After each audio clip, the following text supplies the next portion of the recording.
সুপ্রিয় দর্শক, স্বাগত। এই সময় আমি ফখরুল আলম কাঞ্চন আপনাদের সঙ্গে আছি। রাজধানীর বনানীতে দুই তরুণী ধর্ষণ এবং সমসাময়িক আরও কিছু বিষয় নিয়ে আজ আলোচনার জন্য আমরা দুইজন অতিথিকে আমন্ত্রণ জানিয়েছি। আমাদের সঙ্গে আছেন দৈনিক ইত্তেফাকের কূটনৈতিক সম্পাদক জনাব মাইনুল আলম এবং বাংলাদেশ সুপ্রিম কোর্টের আইনজীবী ব্যারিস্টার জ্যোতির্ময় বড়ুয়া। আপনাদের দুইজনকে স্বাগত জানাচ্ছি এনটিভিতে। আমি শুরুতেই ব্যারিস্টার জ্যোতির্ময় আপনার কাছে যাই এবং জানতে চাইব, আপনি তো জানেন যে রাজধানীর বনানীতে দুই তরুণী ধর্ষণ ঘটনা নিয়ে মিডিয়া এবং সামাজিক যোগাযোগ মাধ্যমে এক ধরনের তোলপাড় চলছে।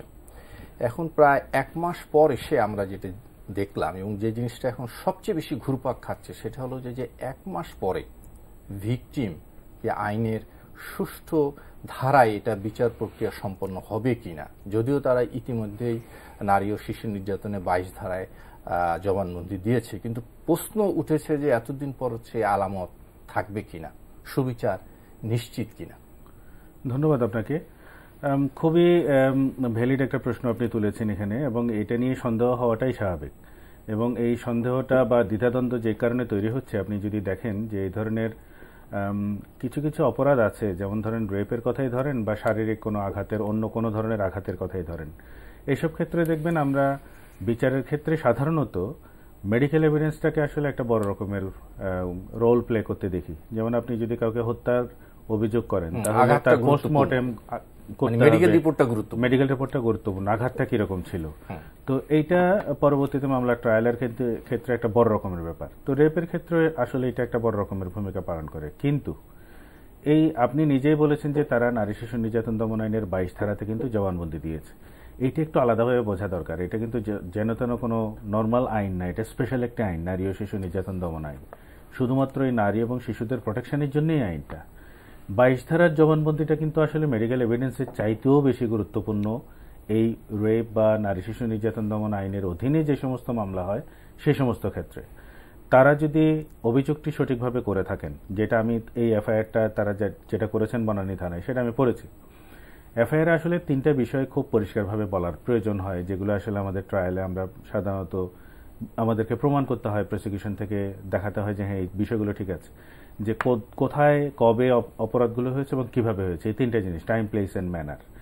তো এই 3টা জিনিস যদি ওনারা 22 ধারার জবানবন্দিতে গিয়েও যদি ঠিক থাকে, যে কে করলো, কবে করলো, কোথায় করলো, কি ঘটনাটা ঘটলো, তাহলে আসলে আপনি যদি মেডিকেল এভিডেন্সে যদি কিছু পাওয়া নাও যায়, তাতেও কিন্তু তাদের বিরুদ্ধে এই মামলার বিচার কিন্তু চলা সম্ভব এবং তাদের বিরুদ্ধে প্রমাণ হওয়া কিন্তু সম্ভব। তার মানে আমি বোঝাতে চাইছি যে পারিপার্শ্বিক যে সমস্ত আর অন্যান্য বিষয় থাকে, যেটাকে আমরা আইনের ভাষায় বলি সার্কামস্টেন্সিয়াল এভিডেন্স, সেই এভিডেন্সের গুলোর ভিত্তিতেও কিন্তু সাজা দেওয়া সম্ভব। এমন এমন অনেক ঘটনা ঘটে যেগুলোতে অধিকাংশ ক্ষেত্রে চাক্ষুষ সাক্ষী থাকে না। চাক্ষুষ সাক্ষী যদি না থাকে এবং মেডিকেল এভিডেন্সের যদি কোনো ব্যাপার না থাকে, সেক্ষেত্রে কি সেটার বিচার হবে না? সেটা কি তাহলে অপরাধী সার্কামস্টেন্সিয়াল এভিডেন্স গুলো তখন সেখানে আসলে কাজ করে, যে পারিপার্শ্বিকতার থেকে বুঝে নেওয়া যে ঘটনাটা ঘটেছিল কিনা। আমি নিজেই এই মুহূর্তে নারী শিশুর একটা মামলা আমি ডিল করছি, যেটা হচ্ছে আপনার রংপুর থেকে আমার কাছে এসছে। সেখানে দেখা যাচ্ছে কি ট্রাইব্যুনাল সাকসেসফুলি একজন অ্যাকিউজডকে সাজা দিয়েছেন এবং only on the basis of circumstantial evidence. কারণ এই ক্ষেত্রে মেডিকেল রিপোর্টে আমি পরিষ্কার করেছি যে ধর্ষণের কোনো আলামত নেই, এরকমের রিপোর্ট। তারপরে উনি বিস্তারিতভাবে বর্ণনা করে জাজমেন্ট দেওয়ার সময় সেখানে লিখেছেন, যে মাননীয় বিচারক, যে আমি মেডিকেলে এটার এভিডেন্স না পাওয়া সত্ত্বেও কিন্তু সার্কামস্টেন্সিয়াল অন্যান্য যত এভিডেন্সগুলো আমার কাছে এসছে প্রত্যেকটাই ইন্ডিকেট করছে যে মেয়েটা রেপ হয়েছে। জি, আমরা আমরা আবার আসবো। যেন মাইনুল আলম, আপনি জানেন যে গত প্রায় 2 সপ্তাহ ধরেই কিন্তু এই বিষয় নিয়ে আলোচিত হচ্ছে। অলমোস্ট আস্তে আস্তে এটা আরো চাওর হয়েছে, কিন্তু যেটা প্রধান একটি আসছে, অভিযোগ এসছে যে যোগাযোগ মাধ্যমে জিনিসটা চাওর হওয়ার পরে, এরপরে কিন্তু এই বনানী থানায় এই অভিযোগটি গ্রহণ করেছে। তার আগে বনানী থানায় এই মামলাটি একসেপ্ট করেনি, বরং বাদীকে নানা কি বলে তিরস্কার করে বা কোনো কটূক্তি করে তাকে বিদায় দেওয়া হয়েছে।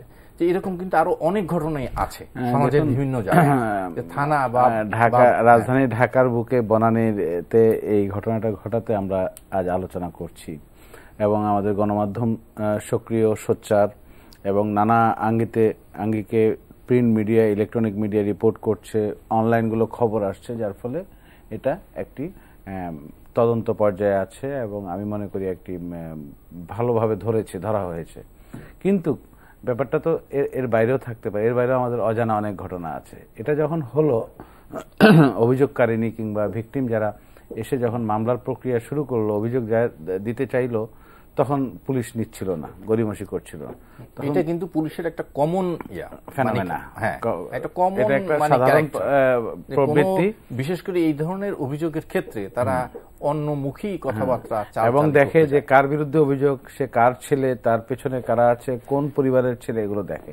এটা পুলিশের একটি এই প্রবৃত্তিটা, প্রবণতা বেরিয়ে স্থায়ী হয়েছে, স্থায়ী রূপ পেয়েছে। এবং পুলিশ শুধু ক্ষমতাসীন কি ক্ষমতাহীন না, সামাজিক অবস্থান বিবেচনা করে না এবং এর মধ্যে একটি ফায়দা লুটার চেষ্টা করে। বনানীর ঘটনা তার প্রমাণ, নিশ্চয়ই আমি বলবো যে প্রমাণিত। পুলিশের গড়িমসি, পুলিশের এখানে একটা দুরভিসন্ধি ছিল ওসি কিংবা থানা কর্তৃপক্ষের, এবং এরা এই প্রচেষ্টাটা নিয়েছে, যার ফলে গড়িমসি করেছে এবং যার ফলে এটা বিলম্বিত হলো। কিন্তু আগে কিন্তু সংবাদপত্রে এসছে, এরপর পুলিশ মামলা নিয়েছে। আপনি একটি জাতীয় সংবাদপত্রে এটা এসছে, কিন্তু তার আগে অবশ্য ফেসবুকে সামাজিক মাধ্যমে নানাভাবে এই জিনিসটা। এখন কোন কোন সাংবাদিক তখন মামলা হয়েছে কিনা সে অপেক্ষা করছিল, কিন্তু বিবরণ শুনে কোন কোন সাংবাদিক, একজন সাংবাদিক আমার পরিচিত, আমি জানি, সে এটা আগে লিখে ফেলেছে। এরপর কয়েক ঘন্টা পর সকালে সংবাদপত্রে প্রকাশিত হওয়ার পর এটা গণমাধ্যমে আসার পর মামলাটা গ্রহণ করেছে, এরপর সবাই জেনেছে। ব্যাপারটা হয়েছে কি, এখানে আমি কয়েকটা দিক বিবেচনা করব, কয়েকটা দিক আমি আলোকপাত করতে চাই। একটা হচ্ছে যে এখানে একটি ঘটনা ঘটেছে, এখানে একটি অপকর্ম হয়েছে এবং অপকর্ম এমন পর্যায়ে রেপ হয়েছে, কিংবা যুক্তির খাতিরে যদি বলি যে এটা রেপ না, সমঝোতামূলক কর্মকাণ্ড, কিন্তু এর চেয়ে বড় ক্রাইম হচ্ছে এটা ভিডিও করা, ভিডিও ধারণ করা সবচেয়ে বড় ক্রাইম। এবং এটা এমনভাবে চলে গেছে, এমন পর্যায়ে গেছে, মাসের পর এক মাস কিংবা বেশ কিছুদিন পর এটা মামলার পর্যায়ে গেছে, অভিযোগ আকারে গেছে। তো এখানে একটি ব্ল্যাকমেইলিং কিংবা একটি দুর্বিসন্ধি ছিল, ব্ল্যাকমেইলিং এর অপচেষ্টা ছিল এবং এটা হেনস্থা করা, একজন তরুণী কিংবা বিশ্ববিদ্যালয়ের ছাত্রী একজন নারীকে এখানে হেনস্থা করার প্রচেষ্টা ছিল। আচ্ছা, আপনি একটি জিনিস অবশ্যই এখানে নতুন তথ্য এনেছেন, যদিও এটা নতুন না, তারপরে আমার মনে হয় এটা আইনি একটু ব্যাখ্যাটা শুনে আসে, তারপর আমি ওনাকে জিজ্ঞেস করতে যাচ্ছিলাম, আমি জানি, তারপরে আইনের দৃষ্টিতে এটা কিভাবে, এটা কি যদি এই যে বলা হচ্ছে ইভেন কি এই আসামি পক্ষের আত্মীয় স্বজন, বিশেষ করে তার ফাদারও একটি কথা বলতে চাচ্ছে, বা বিভিন্নভাবে আমরাও শুনি যে সমঝোতার মাধ্যমে যদি হয় তাহলে সেটা আসলে রেপ না। কিন্তু আমরা তো জানি যে ভিকটিম অভিযোগ করেছে, মামলা দিতে চেয়েছে, তারা আত্মহত্যা করারও কথাও বলেছেন। আইন কি বলে? যেটা মাইনুল ভাই যেটা বললেন সেটা ভিডিও করা একটু সাপ্লিমেন্ট করে তারপরে আমি আইনের ব্যাখ্যাটা দিচ্ছি। যেটা কথাটা যেভাবে এসছে যে ওরা কোন পর্যায়ে আসলে মামলাটা করতে এসছে। প্রথমত ওরা ভয় পেয়েছে, অস্ত্রের মুখে তাদেরকে শারীরিকভাবে নির্যাতন করে যেভাবে ঘটনা ঘটানোর আমরা বর্ণনা পাচ্ছি এখন, তাতে আসলে কোনো পরিবারের মেয়ের পক্ষেই এরকম পরাক্রমশালী পরিবারগুলোর, এরকম ধনাঢ্য পরিবারগুলোর বিরুদ্ধে দাঁড়ানোর মতো রাজনৈতিক, সামাজিক, আইনগত কোনো পরিস্থিতি আমাদের দেশে আমরা তৈরি করতে পারিনি। এটা মেনে নিতেই হবে। এখানে যত বড়ভাবেই আমরা, যত বড় গলায় অন্য কথা বলি না কেন, তাহলে ওই ভিডিওটা কিন্তু আসলে ট্রিগারিং পয়েন্ট। ওরা বারবার ভয় দেখাচ্ছিল যদি তোমরা আবার না আসো, তোমরা যদি আবার সারেন্ডার না করো আমাদের কাছে, তাহলে আমরা কিন্তু এই ভিডিওটা ভাইরাল করব, এটাকে অনলাইনে দিয়ে দেব। তারপরে তারা বাধ্য হলো এই সিদ্ধান্ত নিতে যে যা হবে হোক, আমরা কিন্তু এখন অভিযোগ করব, আইনের আশ্রয় নেব, আমাদের আর কোনো উপায় নেই। এখন আমি যখন অভিযোগ নিয়ে আসলাম, পুলিশের কিন্তু এখানে কোনো বিচারকের ভূমিকা নেওয়ার কোনো সুযোগ নেই। পুলিশ প্রথমত যেটা করেছে, এখানে পুলিশের বিরুদ্ধে তদন্ত হওয়া উচিত তার পেশাগত অসদাচরণের জন্য। সে যেটা করার চেষ্টা করেছে, এত রাতের বেলায় ভদ্রঘরের মেয়েরা পার্টিতে যায় কিনা, ওনার এই মোরাল টিচার হওয়ার, মোরাল গার্ড হওয়ার কোনো দায়িত্ব এই রাষ্ট্র তাকে দেয়নি। তাকে যে কাজগুলো দিয়েছে সেটা হচ্ছে শৃঙ্খলা রক্ষা করার জন্য, আইন শৃঙ্খলা রক্ষা করার জন্য। তিনি মোরাল পুলিশিং শুরু করেছেন। মোরাল পুলিশিং ওনার কাজ না। কে রাত্রে বেরোবে, একটা ছেলে রাত্রে বের হলে যদি কোনো অসুবিধা না হয়, একটা মেয়ে বের হলেও এই সমাজের এই রাষ্ট্রের কোনো অসুবিধা হওয়ার কথা না, এরকম ভাবে তির্যক প্রশ্ন করার কথা না। ভালো মেয়েরা এত রাত্রে বের হয় না। ভালো মেয়ের সংজ্ঞাটা কি, কোন আইনে আছে, কোন বইয়ে আছে? সংবিধানে বলা আছে ভালো মেয়ে বলতে আপনি কোনটাকে বোঝাবেন? এই দায়িত্ব, এই বিচার করার দায়িত্ব পুলিশের না। ওনার উচিত ছিল হচ্ছে একটা কগনাইজেবল অফেন্সের, আমলযোগ্য অপরাধের একটা বিবরণ ওনার কাছে উপস্থিত করা হয়েছে, উনি সেটা লিপিবদ্ধ করে আদালতে পাঠিয়ে দেবেন 24 ঘন্টার মধ্যে। বাকি বিচারের দায়িত্ব হচ্ছে আদালতের নির্দেশ অনুযায়ী উনি হচ্ছে তদন্ত করবেন। তদন্ত করতে হয় হচ্ছে একজন ম্যাজিস্ট্রেটের অধীনে। একজন ম্যাজিস্ট্রেট, তার অধীনে হচ্ছে এই পুলিশরা তদন্ত করবেন, বা অন্য যে কোনো বাহিনীকে যদি কোর্ট মনে করেন যে তাদেরকে দিয়ে তদন্ত করাবেন, তদন্ত করবেন। তদন্ত শেষ হওয়ার পরে হচ্ছে বিচারিক আদালতে যাবে। অভিযোগপত্র দেওয়ার পর বিচারিক আদালত তখন বিচারের বিষয়গুলো, তদন্ত কি হলো, অভিযোগ কি ছিল, সব ঠিক করবেন। তাহলে ওনার কিন্তু বিচারের দায়িত্ব ছিল না। না, নিশ্চয়ই না। কিন্তু আমরা যে পয়েন্টে কথা বলতে আগ্রহী ছিলাম সেটা হলো যেই কথাটি এসছে যে ভিকটিমরা আপোষে কিছু হয়েছে, সুতরাং এটাই বলছি, উনি আপোষে হয়েছে সিদ্ধান্ত কিভাবে দিচ্ছেন, এটা তো ইনভেস্টিগেশনের ব্যাপার। উনি ওনার কাছে যখন অভিযোগটা এসছে, উনি আপোষে হয়েছে কি জোরপূর্বক হয়েছে, সেই সিদ্ধান্ত নেওয়ার মালিক তো তিনি নন। তিনি কিভাবে বুঝলেন যে এটা আপোষে হয়েছে? তার মানে উনি, যিনি যারা পারপিট্রেটর, যারা অপরাধটা করেছে, তাদের বক্তব্যের উপর রিলাই করছেন বেশি। এইটা হচ্ছে ওই আন্ডারহ্যান্ড ডিলিংস গুলো কাজ করে, বিভিন্ন আর্থিক লেনদেনের ব্যাপার থাকে, এগুলো খুবই মানে অ্যাডমিটেড ফ্যাক্টস। আপনি দেখেন, যদি আজকে মামলা নেওয়ার, এই যে না নেওয়ার যে কালচারটা, এইটার ফলে গাজীপুরের হযরত আলী, তার মেয়ে আয়েশা, শিশু ধর্ষণ হওয়ার ফলে এই বিচার না পাওয়া, মামলা না নেওয়া, এসব কারণে কিন্তু ট্রেনের তলায় পরে তিনি ঝাঁপ দিতে বাধ্য হয়েছেন। আত্মহত্যা করে দেখিয়ে দিয়ে গেছেন আমাদেরকে যে আমরা কোন রকমের আইনি ব্যবস্থা আসলে দেশের মধ্যে এস্টাবলিশ করেছি। বড় গলায় আসলে এইসব আইন বিচার নিয়ে কথা বলার মতো কোনো পরিস্থিতি আসলে এই ঘটনার পর আর আমাদের আসলে নেই। আপনি এই অভিযোগ না নেওয়ার যে অভ্যাস, সেটা যদি আমি বলতে শুরু করি, আমি আজকের দিনের ঘটনাও যদি বলি, গতকালকেই রাঙ্গুনিয়াতে একটি মেয়েকে রেপ করার চেষ্টা করেছে স্থানীয় কিছু প্রভাবশালী লোকজনের সহায়তা, একজন ক্ষমতাসীন দলের একজন মাস্তান টাইপের একজন নেতা। এখন ধর্ষণ সে করতে পারেনি, করতে না পারার পরিপ্রেক্ষিতে সে খুবই রাগান্বিত হয়ে তাকে শারীরিকভাবে এতটাই আঘাত করেছে, রাত 11টার সময় আমাদের কিছু বন্ধু-বান্ধব চট্টগ্রাম মেডিকেল কলেজে নিয়ে গেছে। মামলা করার চেষ্টা করেছে, তা তো নেয়নি। মেডিকেল কলেজে নিয়ে গিয়ে চিকিৎসা করার চেষ্টা করেছে, সেখানে কোনো ভর্তি নেয়নি। কারণ আবার হয়তো কোনো না কোনো নেতা ফোন করে বলে দিয়েছেন যে ভর্তি নেবেন না। পুলিশ মামলা নিচ্ছে না, সেটা না হয় বুঝলাম, আপনি সরকারি একটা হাসপাতালে চিকিৎসা দেবেন না, ভর্তি করবেন না, এটা কি কোথায় পেয়েছেন আপনারা? তারপরে আউটডোরে তাকে ট্রিটমেন্ট দেওয়া হলো, সিম্পল হার্ট বলে টলে প্রাইমারি ট্রিটমেন্টে দিয়ে ছেড়ে দেওয়া হলো। আজকে সন্ধ্যা পর্যন্ত চট্টগ্রামের চাঁদগাঁ থানায় মেয়েটি বসে আছে মামলা করার জন্য, পুলিশ মামলা নেবে না, এবং যারা ঘটনা ঘটিয়েছে তারাও থানাতে বসে আছে। তাহলে আপনি বলেন, কে সাহস করবে আমাকে যেভাবে মারতে পারে, ধর্ষণের চেষ্টা করতে পারে, সে থানাতে বসে আছে? মোটামুটি এখন পুলিশ তাহলে প্রোটেকশনটা কাকে দিচ্ছে? আমরা কিন্তু কমন মানে দেখি যে পুলিশ অভিযোগ আসলে পুলিশের বোধহয় দায়িত্ব হয়ে যায় হচ্ছে দর্শককে কিভাবে সেভ করা যায়, তাদের কিভাবে পক্ষে কাজ করা যায়, এই হচ্ছে অবস্থা। জি, এটা হচ্ছে এই ঘটনাগুলো হচ্ছে যে হযরত আলীর কথা বললেন, মর্মান্তিক ঘটনা, বনানীর ঘটনা যেটা আলোচিত হচ্ছে, এবং চট্টগ্রামের ঘটনা যেটা, এগুলো হচ্ছে একটা সমাজের ইন্ডিকেটর। এই সমাজ কিভাবে চলছে, কি কতটুকু অগ্রগতি হচ্ছে না পিছিয়ে যাচ্ছে, আমরা এগোচ্ছি না পশ্চাৎপদে যাচ্ছি, সেটা হচ্ছে ইন্ডিকেটর। এই যে বনানীর ঘটনায় যদি আমি আবার ফিরে আসি, তাহলে একটু আপনাকে একটু মানে সাপ্লিমেন্ট করি যে গাজীপুরে যে ঘটনা, হযরত আলী এবং তার মেয়ে আয়েশা, পালিত মেয়ে, যে দুইজন সুইসাইড করলো, এই ঘটনা নিয়ে কিন্তু সামাজিক যোগাযোগ এবং কি পত্রপত্রিকা খুব বেশি আসেনি। এটা গাজীপুর এবং ওই হযরত আলীর পরিবারের পারিবারিক অবস্থান, সে একদম নিম্নবিত্ত পরিবারের দিনমজুর, সুতরাং এটা আসবে না, কিংবা এটা গাজীপুর বলে, কারণ বনানীর ঘটনাই আসবে। বনানীর ঘটনা যারা ঘটিয়েছে, যারা ভিকটিম, তারা এই শহরের বাসিন্দা, এবং আমাদের চোখের সামনে এরকম ঘটনা বাংলাদেশের প্রতিটি জেলা, উপজেলা, প্রত্যন্ত অঞ্চলে ঘটছে। আমাদের চেনা জানা কিংবা জানার বাইরে, আমাদের খবরের বাইরে, গণমাধ্যমের একটা রিচের বাইরে হচ্ছে। আপনি বলছিলেন পুলিশের ভূমিকা, আমরা বিভিন্ন সময় দেখি, আমরা অনীহা দেখি মামলা নেওয়ার। এখানে এই মামলা তদন্ত করতে গিয়ে কয়েকটি দিক বেরিয়ে গেছে আজকে পর্যন্ত। শুল্ক গোয়েন্দা বিভাগ সম্পৃক্ত হয়েছে। পুলিশের কথা বলি, পুলিশ কেন মামলা নেবে না? পরে মামলা নিতে বাধ্য হলো, এখন তদন্ত ডিবি পর্যায়ে আছে। কিন্তু পুলিশকে যে জিজ্ঞাসাবাদ করা হয়েছে, ওসি বনানী থানার ওসিকে তার জবানবন্দি নেওয়া হয়েছে, কেন হয়েছে সেটা দিয়েছে, সেটা ডিপার্টমেন্টাল পর্যায়ে যাবে। কিন্তু এগুলো এমন একটি দৃষ্টান্তমূলক ব্যবস্থা নেওয়া উচিত যাতে এ ধরনের ঘটনা, নারী শিশু নির্যাতন না, যে কোনো নির্যাতন, যে কোনো ধরনের হয়রানিমূলক ঘটনা, এগুলো ব্যবস্থা নিতে হবে যাতে কোনো এ ধরনের পুলিশের ব্যাপারে গাফিলতি কোনোভাবে মেনে নেওয়া যাবে না। কিন্তু পুলিশের, আপনি দেখেছেন সংবাদ মাধ্যমে, সামাজিক মাধ্যমে এই ব্যক্তি ফরমান আলীর তার অন্য দিকের প্রভাব, বিত্ত, বৈভব কিভাবে বেড়েছে, রাজনৈতিক সামাজিক প্রভাবের কথা হয়েছে কি, আইনকে এই বনানী থানার ওসি কিভাবে পরিচালনা করবেন? তার কাছে পুলিশ বুক আছে, তার কাছে সিআরপিসি আছে, তার কাছে পেনাল কোড আছে, তার কাছে ডিএমপি অ্যাক্ট আছে, এগুলো নিয়েই তো উনি অনুসন্ধান কিংবা উনি কাজগুলো করবেন।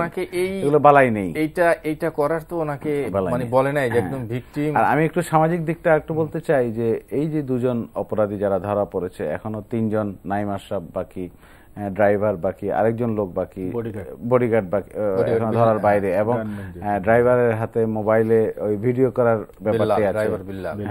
এগুলো আমি মনে করি পুলিশ কিংবা সকল সংস্থা মিলে অবশ্যই এটা ধরে ফেলা উচিত এবং সর্বোচ্চ প্রচেষ্টা দেওয়া উচিত। কারণ এই বনানীর ঘটনার যদি দৃষ্টান্তমূলক সাজা না হয় তাহলে এমন ঘটনা ঘটছে আমাদের অজান্তে আরো ঘটবে।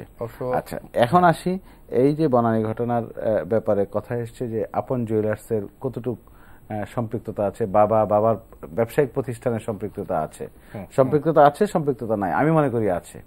কারণ আপনি নিশ্চয়ই গতকালের কোন একটি পত্রিকায় দেখেছেন প্রথম সারির যে সে কিভাবে কালো টাকা, তার যে স্পেন্ডিং, দৈনন্দিন যে খরচ, প্রতিদিন 2 লাখ টাকা দৈনন্দিন যে খরচ সন্তানকে দেয়, এটা হচ্ছে এনবিআর বলেছে, শুল্ক গোয়েন্দা বিভাগ বলেছে যে ডার্টি মানির সোর্স।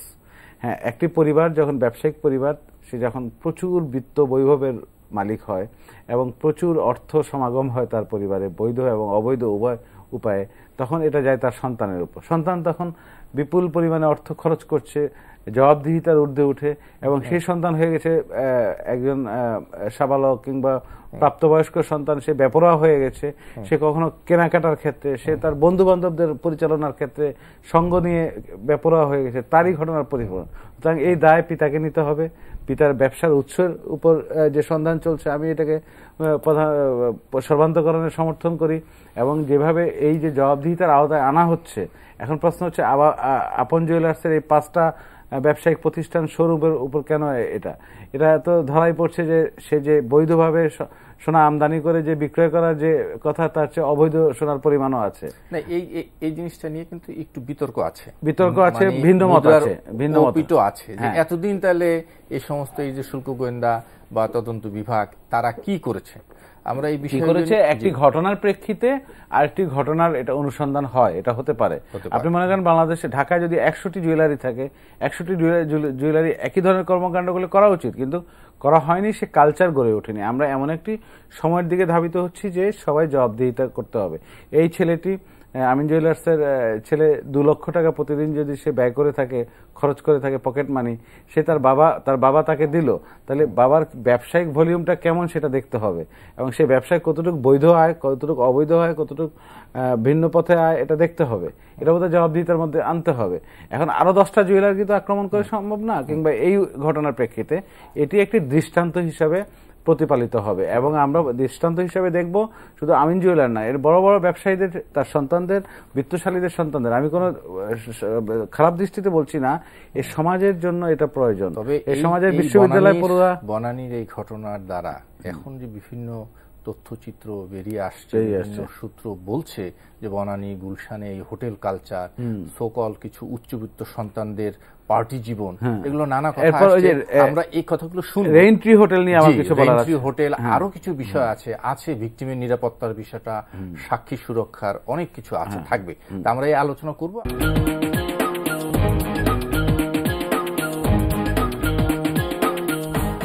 আমরা আলোচনা করছিলাম বনানীতে 2 তরুণী ধর্ষণের ঘটনা এবং তার পরবর্তী বিভিন্ন ঘটনা পরম্পরা।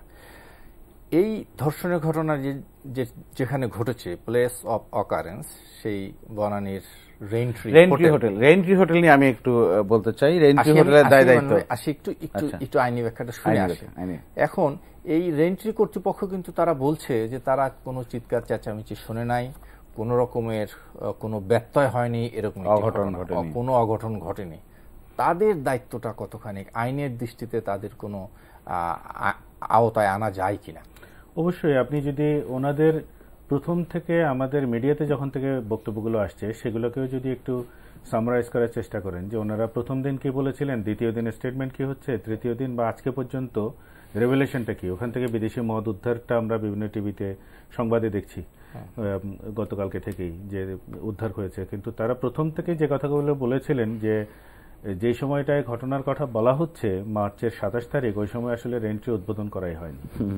কিন্তু আমরা জানি, আমি ব্যক্তিগতভাবে জানি, আমাদেরই কোনো এক বন্ধু তার জন্মদিনের পার্টি উদযাপন করেছেন, ভ্যালেন্টাইন ডে এটা কাটিয়েছেন হচ্ছে ফেব্রুয়ারির 14 তারিখে সময় কাটিয়েছেন রেন্ট্রিতে। না, ওইটা তো আনুষ্ঠানিক উদ্বোধন হয়নি, কিন্তু ওরা পুরো সার্ভিসটা অপারেশনে ছিল। তাহলে অপারেশন যদি সার্ভিসে থাকে কবে কি উদ্বোধন হলো এটা আসলে ইমেটেরিয়াল। ওনারা তারপরে বলছিলেন যে এটা ওনাদের রুমগুলো সব সাউন্ড প্রুফ। পরবর্তীতে ওই পজিশন থেকেও সরে আসলেন যে আসলে সাউন্ড প্রুফ না।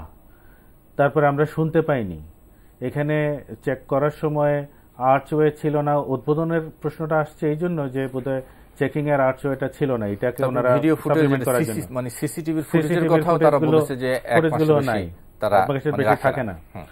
এখন এই যে স্টেটমেন্টগুলোকে যদি আপনি একটার পর একটা যদি বিশ্লেষণ করতে থাকেন একদিনেরটা পরের দিনের সাথে বা 3 দিন পরের সাথে, তাহলে দেখবেন কিন্তু এখানে সাজুজ্য নেই। কারণ আপনি যখন বানিয়ে মিথ্যে কথা বলছেন, আপনি প্রথম দিন বলেছেন পরিস্থিতি সামাল দেওয়ার জন্য, পরের দিন যখন বলছেন অনেক বেশি আরো চিন্তা করে বলছেন হচ্ছে প্রথম দিনেরটার সাথে মিল রাখার চেষ্টা করছেন, কিন্তু কোনো না কোনোভাবে কিন্তু এই পার্থক্যগুলো হয়ে যাচ্ছে। তৃতীয় দিন বা পরবর্তী দিনগুলোতে ওই প্রথম দিনের বক্তব্য থেকে আপনি যত সরবেন তত বেশি আপনার ইনভলভমেন্টটা হচ্ছে সন্দেহের পর্যায়ে পড়বে যে আপনি আসলে এখানে ইনভলভ। আইনও কিন্তু তাই ধরে নেবে। এখন তাদের অ্যাবেটর হিসেবে, এই কাজের সহযোগী হিসেবে কিন্তু এখানে খুব সহজেই এই মামলাতে তাদেরকে আসা উচিত, এবং আমি মনে করি যে আসবে যদি তদন্ত সঠিকভাবে হয়ে থাকে, বা যেই কর্তৃপক্ষ এখন তদন্ত করছেন আমি বিশ্বাস করি যে তারা স্বাধীনভাবে করতে পারবেন। আশা রাখতে চাই যদি পারেন তাহলে রেন্টে আসা উচিত। যে হোটেলে বন্ধে 2 নারীর সাথে এবং 2 নারীর পুরুষ বন্ধুদের সাথে যেভাবে মারপিট যা করেছে, তাতে যে বর্ণনা এসছে তাতে হোটেল কর্তৃপক্ষ কোনো কিছু টের পায়নি, এটা বিশ্বাস করা যাবে না। আমি রেন্ট্রি সম্পর্কে একটু বলি, রেন্ট্রি কি অনুমোদিত একটি হোটেল কিংবা রেন্ট্রি বার অনুমোদন আছে? এটা খুব বেসিক কোশ্চেন। বার নাই, কিন্তু যে কথাটি এসছে যে এই হোটেল মালিকানায় আমরা যদি ওইদিকে নাও যাই, যদি কিন্তু এই কথা সত্য যে তারা সামাজিকভাবে প্রভাবশালী। হ্যাঁ, সেটা হোক সামাজিকভাবে প্রভাব। আমি তো এই জন্যই বলছি পুলিশ কিংবা তদন্তকারী সংস্থা সেই তদন্তের কি কি পর্যায়ে যাবে সেগুলো লিপিবদ্ধ আছে, আমাদের আইন আছে, আমাদের বিধিবিধান আছে। রেন্ট্রি হোটেলের কর্তৃপক্ষ যেটা একজন পরিচালক ওই জন্মদিনের অনুষ্ঠানে, তথাকথিত জন্মদিনের অনুষ্ঠানে কেক পাঠিয়েছিলেন, গণমাধ্যমে খবর এসছে, আমরা জানি। এবং এই পরিচালক নিজে উপস্থিত ছিলেন কিনা আমি জানি না, এই খবরটা আসেনি, কিন্তু তার সহযোগিতা ছিল। এবং উনি টেলিফোন করে এই হোটেলের কর্মচারীদেরকে বলে দিয়েছে, বন্ধু এবং বলে দিয়েছে এরা যাবে, এদেরকে সব ব্যবস্থা করে দাও। এবং ওখানে বিদেশি মদ সহ এ ধরনের নিষিদ্ধ জিনিসপত্র ছিল। তো হোটেল কি এই ধরনের জিনিস অনুমতিপ্রাপ্ত? এটা খুব ভ্যালিড কোশ্চেন এবং আইনি প্রশ্ন, এবং এতেই রেন্ট্রির সম্পৃক্ততা আসে কি আসে না এটা ধরা পড়ে যাবে। এরপর ওখানে যে নিরাপত্তার ফিচারগুলো উনি বললেন, যদি এটা উদ্বোধন না হয় তাহলে এভাবে রেন্ট আউট করা যায়, এভাবে ভাড়া দেওয়া যায়, এটা ট্রায়াল বেসিস অপারেশন চলছে, হয়তো সেটা তো করা যায় না। আপনি আনুষ্ঠানিকভাবে উদ্বোধনের আগে কেন আপনি এটা ভাড়া দিলেন, যেহেতু তার পরিচালক এর সাথে সম্পৃক্ত আছে। সুতরাং ঘটনাস্থল একটি গুরুত্বপূর্ণ ব্যাপার। আমি মনে করি উনি আইনি ব্যাখ্যায় বলেছেন, হয়তো আরো বলবেন। আমি মনে করি আমি সামাজিক দৃষ্টিতে এই যে হোটেলগুলো পরিচালিত হচ্ছে, হোটেলগুলোর পরিচালনা করার জন্য একটি রেগুলেটরি কর্তৃপক্ষ আছে। এখানে মাদকদ্রব্য নিয়ন্ত্রণ অধিদপ্তর, শুল্ক গোয়েন্দা অধিদপ্তর কিংবা আমাদের স্থানীয় থানা পুলিশ, এদের নখদর্পণে থাকা উচিত, মনিটরিং এ থাকা উচিত, সেটা থাকছে না। এবং এই যে অপরাধটা হয়েছে, এটা একটা গুরুতর অপরাধ সংঘটিত হয়েছে। হোটেলের দায় দায়িত্ব, সম্পৃক্ততা, জবাবদিহিতা অবশ্যই আছে বলে আমি মনে করি। দাদা, আমরা একটু মামলার দিকে যাই। একটি কথা এসছে এখন, সেটা হচ্ছে ভিকটিমদের নিরাপত্তা। আমরা ইতিমধ্যেই দেখেছি যে ভিকটিমের বাড়ির সামনে গিয়ে লোকজন ঢোকার চেষ্টা করেছে, ভয়ভীতি দেখিয়েছে। তো এরকম যে নারী, তারা তো এক প্রকার অ্যাবিউজ তো হয়েছেন, তারপরেও যে এই অবস্থা, সেখানে আইনের সহায়তা তারা কতটুকু পেতে পারেন বা আদৌ পান কিনা? এইটা খুবই হতাশাজনক একটা দিক। আপনি যদি দেখেন যে শুরু থেকেই যেভাবে সাধারণ মানুষ সোচ্চার হচ্ছে, সাধারণ মানুষ কথা বলছে, মিডিয়াতে আসছে, সেটা কি কারণে? সেটা কিন্তু আসলে ওই অবস্থাটাকে মেনে নিয়েই যে এই দুজন নারী এই সমাজের দৃষ্টিভঙ্গিতে কিন্তু আসলে অসহায়, তারা এই জায়গাটায় দাঁড়াতে পারবে না বলেই কিন্তু সাধারণ মানুষ আসলে দাঁড়াচ্ছে তাদের পেছনে। এটা কমন সাইকোলজি, এটা বলে দেয়া লাগে না। আপনি যদি রেসলিং দেখতে বসেন, আমি জানি না উদাহরণটা কতটা রেলিভেন্ট হচ্ছে, দেখবেন এক পক্ষকে আপনি পছন্দ করছেন, সে যখন মার খেতে থাকে আপনি তখন কিন্তু মনে মনে আশা করতে থাকেন সে উঠে একটু মারুক। আপনি যাকে সাপোর্ট দিচ্ছেন দুর্বলের পক্ষে মানুষ অটোমেটিক সাইকোলজিটা কাজ করে হচ্ছে আমি তার পক্ষে দাঁড়াবো, এইটা মানুষের ইনস্টিংক্ট। তো এই ইনস্টিংক্টের কারণে আমরা কথা বলছি, আপনি দাঁড়াচ্ছি। নিরাপত্তা বাহিনীগুলোর আগে থেকেই এই নিরাপত্তার বিষয়গুলো ভাবার ব্যাপার ছিল না, দরকার ছিল না? এই এত ঘটনা, এত চর্চিত একটা ঘটনা, তারপরেও দুজন ব্যক্তি অস্ত্রসহ পুলিশের নিরাপত্তা বাহিনীর পরিচয় দিয়ে তাদের বাড়িতে যাচ্ছে, তাদের বাড়িতে ঢোকার চেষ্টা করছে, এত দূর পর্যন্ত বা গড়াতে পারলো কিভাবে? আমি ভিকটিমের নিরাপত্তার জন্য, দুর্বলকে রক্ষা করার জন্য আমার স্টেট মেকানিজমগুলো অটোমেটিক্যালি কাজ করার কথা ছিল না? এটাও কি আমাদেরকে বলে দিতে হবে না? আরেকটা ঘটনা ঘটার পরে তারপর আমরা ভিকটিমের নিরাপত্তা নিয়ে কথা বলবো? আমরা ইতিপূর্বে এটা নিয়ে কথা বলেছি। আমরা যুদ্ধাপরাধীদের ট্রাইব্যুনালে যখন মামলার বিচার চলছিল, আমরা দেখেছি ঘরের ভিতর ঢুকে কুপিয়েছে। আমরা শিল্পী বুলবুল সাহেবকে দেখেছি ঘরের ঢুকে মারার হুমকি দেওয়া হয়েছে। তিনি রীতিমতো ত্রাসের মধ্যে ছিলেন যে উনি এরকম সাক্ষী হয়ে এখন সাক্ষীর পর্যন্ত কোনো ইয়ে নেই।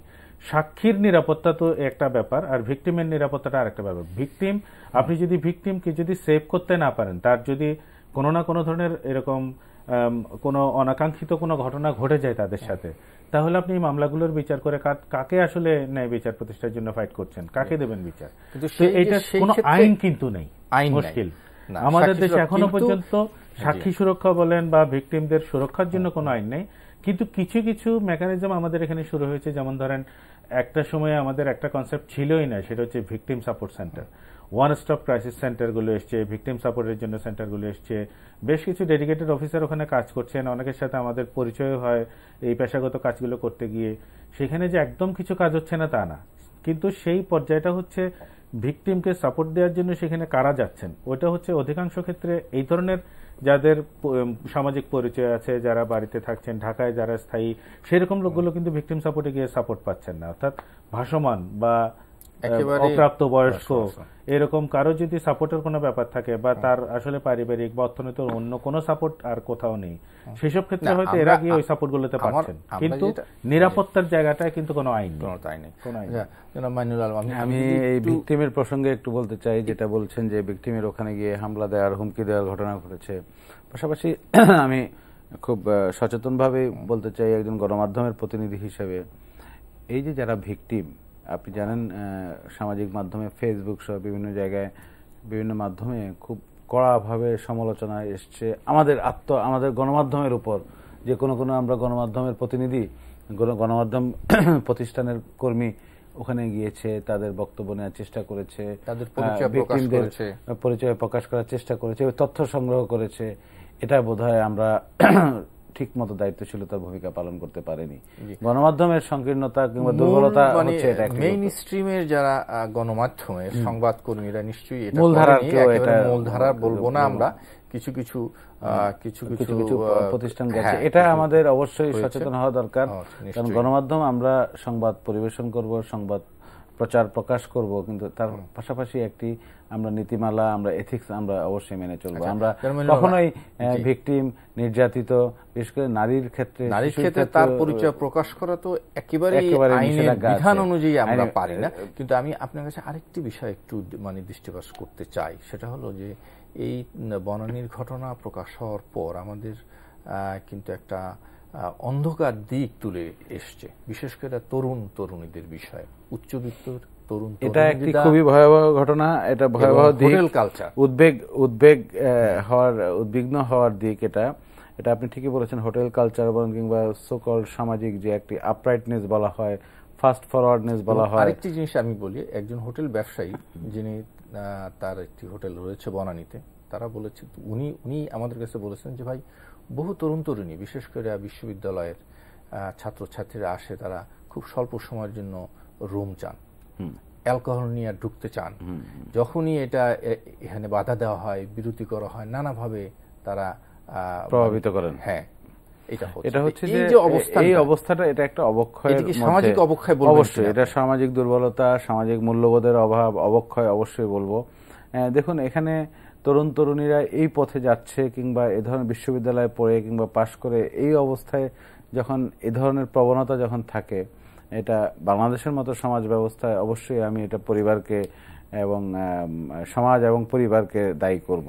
দায়িত্ব যদি বলেন, আইনি কাঠামো তো আমাদের থাকবে, আইনি ব্যবস্থা থাকবে, আইনি বিধান আছে, কিন্তু এটা পরিবার যদি সেক্ষেত্রে সামাজিক মূল্যবোধকে এগিয়ে নিয়ে আসতে হবে। যেমন এই যে এই ঘটনাটা যদি ধরেন, আপন জুয়েলার্সের মালিক একজন সামাজিকভাবে বিত্তশালী, আপন জুয়েলার্সের নাম আমরা ছোটবেলা থেকে শুনছি, প্রসিদ্ধ একটি প্রতিষ্ঠান, তার মালিকের যে বক্তব্য, তার ছেলের যে আজকে যে পরিণতি, এটা দুঃখজনক। আপন জুয়েলার্সের মালিকের ছেলে আরো একটি আপন জুয়েলার্স সৃষ্টি করবে, আরো ব্যবসায়িক প্রসার ঘটাবে, আরো দেশে বিদেশে সুনাম অর্জন করবে। এখানে ওরা জনশক্তি নিয়োগ করেছে, কর্মসংস্থানের ব্যবস্থা করেছে, এখানে নৈপুণ্য দেখাবে, এখানে এই সমাজের ক্ষেত্রে অগ্রগতি এবং শিক্ষণীয় কাজগুলো করবে।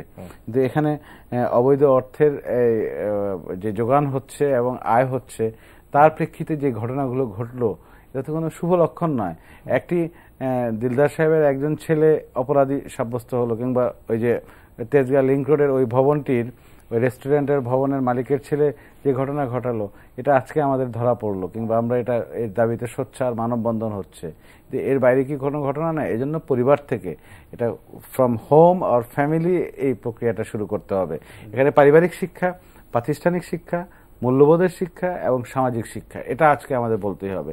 আপনাদের এই অনুষ্ঠানে আমি আগে জঙ্গিবাদের যে ঘটনাগুলো ঘটেছে, তরুণরা জঙ্গিবাদের দিকে ধাবিত হচ্ছে, এটা নিয়ে আলোচনা করেছি। সে একই ক্ষেত্রে মূল্যবোধের যে অবক্ষয় ঘটছে, যে পারিবারিক শিক্ষা এবং অবৈধ কাজ করার যে প্রবণতা তরুণদের ধাবিত করছে, যার পেছনে আছে পরিবারের দেওয়া অর্থ কিংবা পড়াশোনার অর্থ, পড়াশোনা করতে গিয়ে, যেমন এই দুটো ছেলে পড়াশোনার রেকর্ড ভালো না, পড়াশোনার রেকর্ড ভালো না, কিন্তু অবৈধ এবং অঢেল সম্পদ, প্রাচুর্য, হ্যাঁ, বিনা, যেমন দিলদার সাহেব যে প্রাচুর্য অর্জন করেছেন তার ঘাম পরিশ্রম দিয়ে, তার ছেলেকে তো সেটা করতে হয়নি। প্রাচুর্য মানুষকে যে ক্ষতিকর, বিপথে নেয়, এবং অতিরিক্ত বিত্ত এবং বৈভব যে বিপথে নেয়, এটা এক জলজ্জন্ত প্রমাণ। আমরা একটু যাই দাদা, আপনার কাছে আমি দুটো জিনিস জানতে চাবো। একটি কথা এসছে যে এরকম ধর্ষণ মামলার নির্দিষ্ট কিছু দিনের মধ্যে শেষ করতে হয়।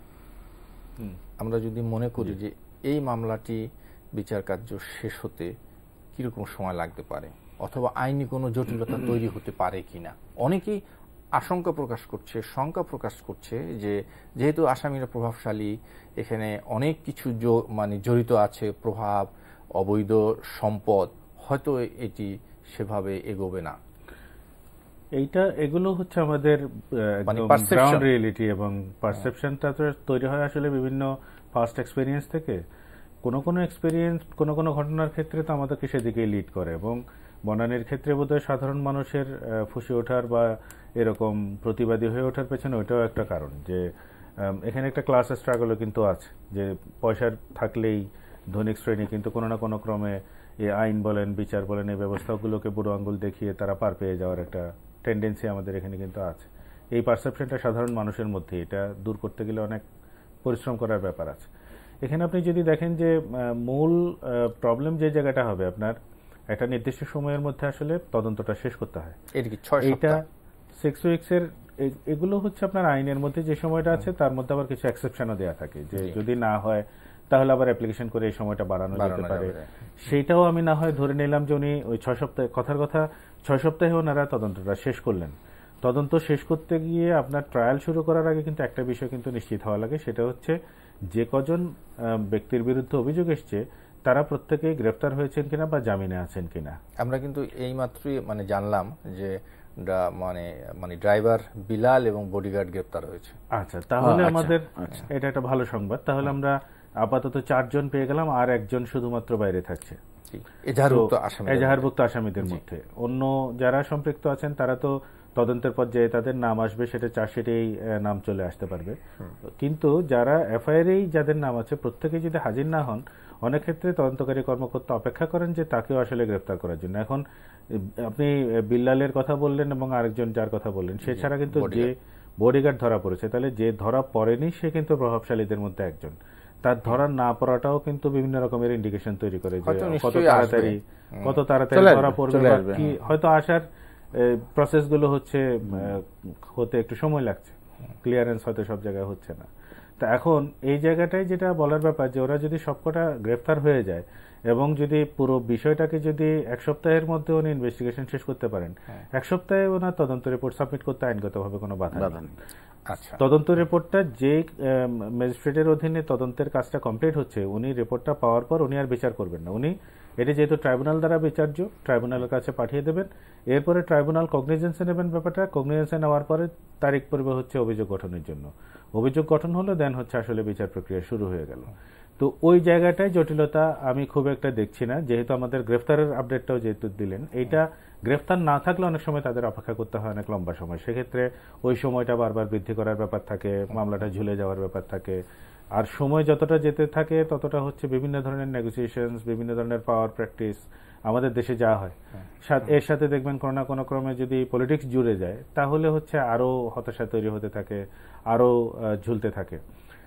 এগুলো যদি আমরা আসলে এই বিচারিক প্রক্রিয়া থেকে যদি আলাদা রাখতে পারি এবং আমাদের বিশেষত সাধারণ মানুষ এখন যেভাবে এটার পেছনে লেগে আছে, যদি লেগে থাকতে পারি, যদি মেইন স্ট্রিম মিডিয়া বলেন, সোশ্যাল মিডিয়া বলেন, এরা যদি লেগে থাকে, মনিটরিং এর কাজটা যদি করে, আমার মনে হয় না কারো সাধ্য আছে এই মামলাতে অন্যরকম কোনো কিছু করার।